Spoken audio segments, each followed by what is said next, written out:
శక్తివంతుడైన దేవుడు ఎంచున్నాడు. మోషే నువ్వు వెళ్ళు అని చెప్పాడు. మరి ఐగుప్తు సైన్యం వస్తుంది, ఈ ఫరో మరి ఏంటిదండి ఫరో సైన్యం వస్తుంది, మరి అక్కడ ఏంటిది ప్రజలను ఇశ్రాయేలు ప్రజలను తీసుకొని వెళుతున్నాడు. చెప్పి ఉన్నాడు నువ్వు వెళ్ళు, ఆ యొక్క ఏంటిదండి సముద్రాన్ని నువ్వు కొట్టమని చెప్పాడు. ప్రార్థించి కొట్టి ఆయన కర్రతో కొట్టి ఉన్నప్పుడు ఏంటిదండి 2 పాయలుగా సముద్రము చీల్చబడి ఉన్నది. దానిలో నుండి దారి మరి వచ్చిన్నది దారి, అందులో నుండి ఏంటిది ప్రజలు వెళ్ళి ఉన్నారు. చూడండి, ఆయన చెప్పిన మాట నెరవేర్చు దేవుడు ఇచ్చున్నాడు. హల్లెలూయా. ఆయన అంత గొప్ప దేవుడు అండి, మా సర్వ సృష్టికర్త అయిన దేవుడు ఇచ్చున్నాడు. ఆయన చెప్పినది, ఆయన అబద్ధమాడుటకు మానవుడు కాదు. మరి ఇక్కడ ఏమని అంటున్నాడంటే ఆయన చెప్పినది చేయకుండా ఉంటాడా? ఉండడు, తప్పకుండా నెరవేర్చు వాడేయించున్నాడు. ఆయన మాట ఇచ్చి స్థాపించు వాడేయించున్నాడు. ఏ మాట అయితే ఇస్తాడో ఆ మాటను తప్పకుండా స్థాపించి ఆ కార్యములను చేయవాడేయించున్నాడు. మరి కాబట్టి అపవాదిని మరి ఈ లోక అధికారి అయిన సాతాను మరి దాని యొక్క మరి ఏంటిదండి దానిని తండ్రి అయిన దేవుడు కుమారుని లోకానికి పంపించి అపవాది యొక్క కూరలను చితకకొచ్చున్నాడు. అంతేనా? యేసు ప్రభుల వారిని లోకానికి పంపించి మానవులను రక్షించుటకు, అపవాది బంధకాల నుండి విడిపించుటకు తన యొక్క ప్రియ కుమారుడైన యేసు ప్రభుల వారిని లోకానికి పంపించాడు. ఎందుకు? మాట ఇచ్చి చేసి ఉన్నాడు కాబట్టి. ఎందుకంటే మానవులు మరి ఈ యొక్క మానవులు ఏంటిదండి రక్షింపబడాలి అని, మానవులు మరి ఆయనతో నిత్య జీవం కలిగిన వారుగా ఉండాలని, అపవాది బంధకాల్లో ఉండొద్దని తన ప్రియ కుమారుడైన యేసు ప్రభుల వారిని పంపించి ఉన్నాడు లోకానికి. హల్లెలూయా. మాట ఇచ్చి స్థాపించి వాడే ఇచ్చున్నాడు. నీకు నాకు మాట ఇచ్చి ఆయన నెరవేర్చువాడు, ఆయన స్థాపించి వాడే ఇచ్చున్నాడు. మరి ఆయన కాబట్టి ఏమని అంటున్నాడంటే ఆయన మాట చెప్ప మరి ఏంటిదండి పరలోకమును భూమిని తరిమిన ఏంటిదండి ఇక్కడ చూసినట్లయితే ఏంటి నా మాటలు ఏమని అంటారు? మత్తయి సువార్త 24వ అధ్యాయము, మత్తయి సువార్త 24వ అధ్యాయము 35వ వచనము చదవండి. 24వ అధ్యాయము 34 35 24 35 చదవండి. ఆకాశమును భూమియు గతించును గాని నా మాటలు ఏ మాత్రమును గతించవు. హల్లెలూయా. చూసారా, ఆయన మాట ఇచ్చిన దేవుడు నెరవేర్చువాడైచున్నాడు. ఏంటిదట? ఆకాశము భూమియు గతించును కానీ ఎవరు అంటున్నాడు? నా మాటలు ఎంత మాత్రం అంటున్నాడు, ఎంత మాత్రము కూడా గతించవు, అవి వ్యర్థము కావు. చెప్పింది ఆయన చేయగలిగిన శక్తివంతుడైన దేవుడు ఇచ్చున్నాడు. మరి ఏమని అంటున్నాడంటే నా మాటలు గతించవని మరి ఈ యొక్క మత్తయి సువార్తలో మరి 24వ అధ్యాయము 35వ వచనంలో చెప్తున్నాడు.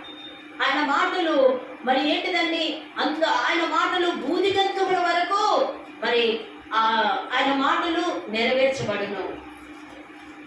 కాబట్టి ఆయన మాటలు శాశ్వతమైనవి ఉంటున్నాయి. కాబట్టి ఆయన మాట ఇచ్చి తప్పే దేవుడు కాదు. కాబట్టి మనము చూసినట్లయితే ఎగ్జాంపుల్గా మనము చూసినట్లయితే ఒక రైతు విత్తనాన్ని వేస్తాడు. అంతేనా? ఒక రైతు విత్తనాన్ని వేస్తాడు. వేసినప్పుడు వెంటనే పంట రావాలనుకుంటారా? కొంతమందికి అయితే రెడీమేడ్ అంటారు. చాలా మంది ఇప్పుడే కావాలని అంటారు. అంతేనా? ఎందుకు? మరి పంట ఒక రైతు పంట వేసి ఆ పంట కొరకు వెయిటింగ్ చేస్తాడు. ఏంటంట? వెంటనే పంట రాదు.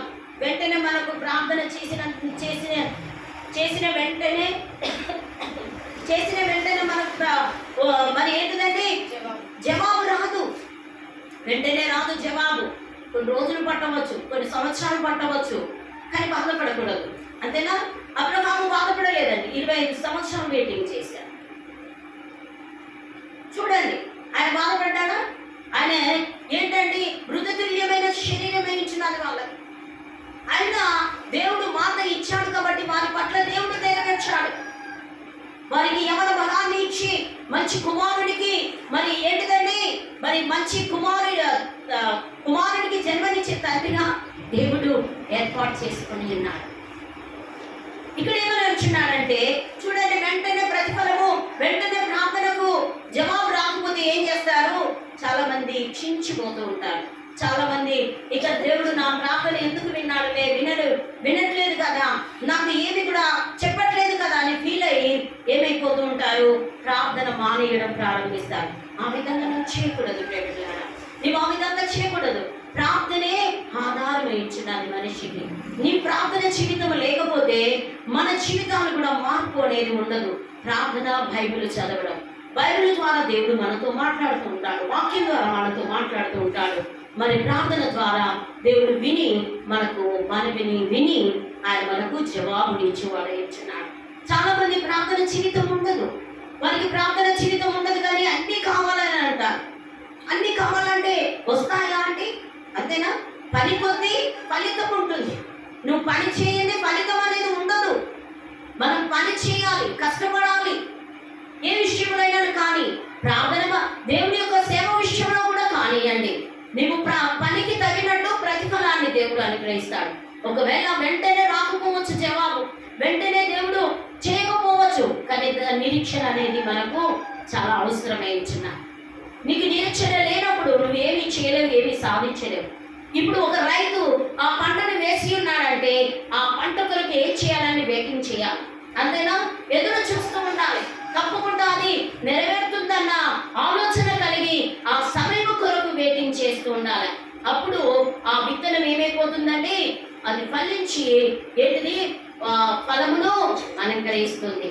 కాబట్టి నీవు ఒక రైతు ఏ విధంగా పంట వేసి ఏ విధంగా ఆ యొక్క ఏంటిదంటే పంట కొరకు ఎదురు చూస్తారో, నేను కూడా ప్రార్థన చేసి అలాగే చేస్తూ మరి దేవుడు ఇచ్చే వరకు, ఆ వాగ్దానం ఇచ్చే వరకు, అది నెరవేర్చే వరకు ఆ విషయంలో ప్రార్థన చేయడం ప్రారంభించారు. హల్లెలూయా, హల్లెలూయా. మరి కాబట్టి అబ్రహాము ఆ వాగ్దాన్ని ఎలా స్వీకరించి ఉన్నారు, అంతేనా? కాబట్టి అది అసాధ్యము, సాధ్యమా? పాసిబుల్ కావాలంటే ఏం చేయాలి, అంతేనా? ఇప్పుడు వృద్ధాప్యంలో ఉన్న వాళ్ళకి మరి ఏంటిదంటే పిల్లలు పుడతారా, అంతేనా? 100 సంవత్సరాలు, 90 సంవత్సరాలు, 80 సంవత్సరాలే మహా అధికం, అంతేనా? కానీ ఆ ఏజ్లో ఉన్న వారికి 100 ఇయర్స్కి ఆయనకు ఒక కుమారుని ఇచ్చాడు. కానీ మనకు సాధ్యం కాదు కావచ్చు, మనకి ఇంపాసిబుల్ మనకు పాసిబుల్ కాదు, మనకు సాధ్యము కాదు. కానీ ఆయనకు ప్రతిదీ ఎవ్రీథింగ్ ఈజ్ పాసిబుల్ అయించున్నారు, ప్రతిదీ ఆయనకు సాధ్యమైంచున్నారు. కాబట్టి ఆ యొక్క పరిస్థితుల్లో ఆయన ఏం చేశాడు? అసాధ్యమైన పరిస్థితుల్లో ఆయన ఏం చేశాడంటే విశ్వాసం కలిగి ఉన్నాడు. ఏం చేశాడండి? విశ్వాసం కలిగి ఉన్నాడు. చాలా మందికి విశ్వాసము, నిరీక్షణ, ఓపిక అనేది ఉండదు. ఇప్పుడదే కావాలి, అదేనా? అది ఇచ్చేదాకా పట్టుదల అనేది ఉండాలి, చీల అనేది ఉండాలి, కరెక్టే. కానీ అది ఎంతవరకు, అది ఇచ్చే వరకు ఉంటూనే ఉండాలి. అప్పుడే నీ యొక్క విశ్వాసము బలపడుతూ ఉంటుంది. మరి ఆ నిరీక్షణకు తప్పకుండా ఏంటిదండి, ఇది యాడ్ అయ్యి తప్పకుండా దేవుడు నీకు జవాబును అనుగ్రహిస్తాడు. ఆయన వయసు 75 ఇయర్స్. ఆ 75 ఇయర్స్లో మరి ప్రేమిట్లారా ఇక్కడ చూసినట్లయితే చాలా గర్భములు మరి ఏంటిదండి, ఆమెకి ఎన్ని సంవత్సరాలు? ఆమెకు 90 సంవత్సరాలు, ఈయనకు 100 సంవత్సరాలు. అప్పుడు దేవుడు ఆ వాగ్దానాన్ని దేవుడు వారి పట్ల నెరవేర్చి ఉన్నాడు. కాబట్టి ప్రియబిడ్డలారా, అబ్రహాము తొందరపడలేదు. మనం చాలా మంది తొందరపడుతూ ఉంటాం, అంతేనా? ఏ దానికైనా ఓపిక అనేది ఉండదు, అంతేనా? తొందరపడి మాట్లాడుతూ ఉంటాం, మాటలు జారిపోతూ ఉంటాం. కానీ ఇతరులు, వ్యక్తులు బాధపడుతున్నారని మనం గ్రహించము. వాటిని గ్రహించుకుంటేనే మాటలు మాట్లాడుతుంటాం, అది కూడా తప్పే.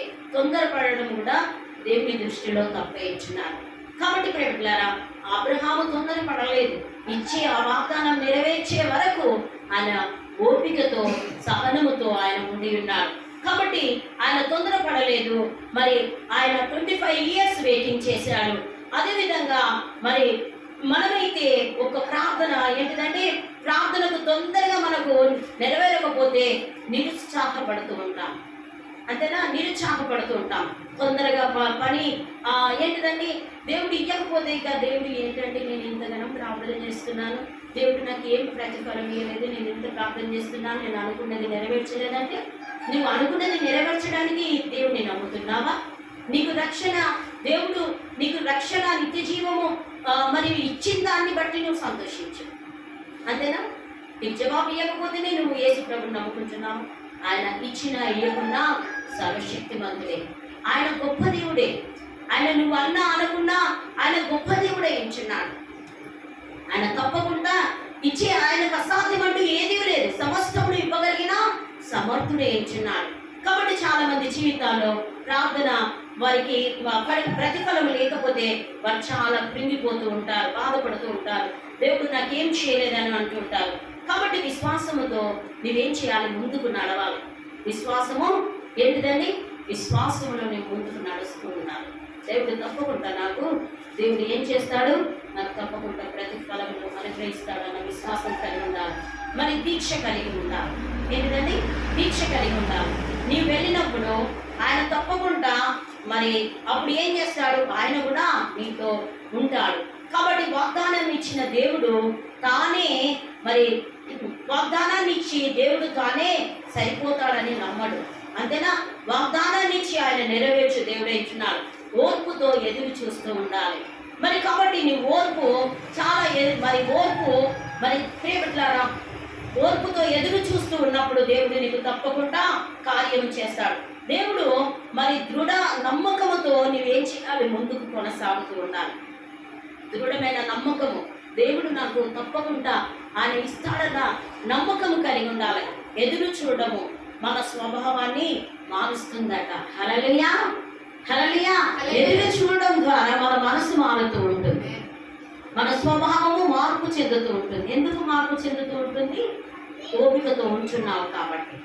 నువ్వు ఒకసారి ఆలోచించు ప్రియమిత్రులారా. మన విశ్వాసము ఏంటిది? అక్కడ బలపడుతూ ఉంటుంది.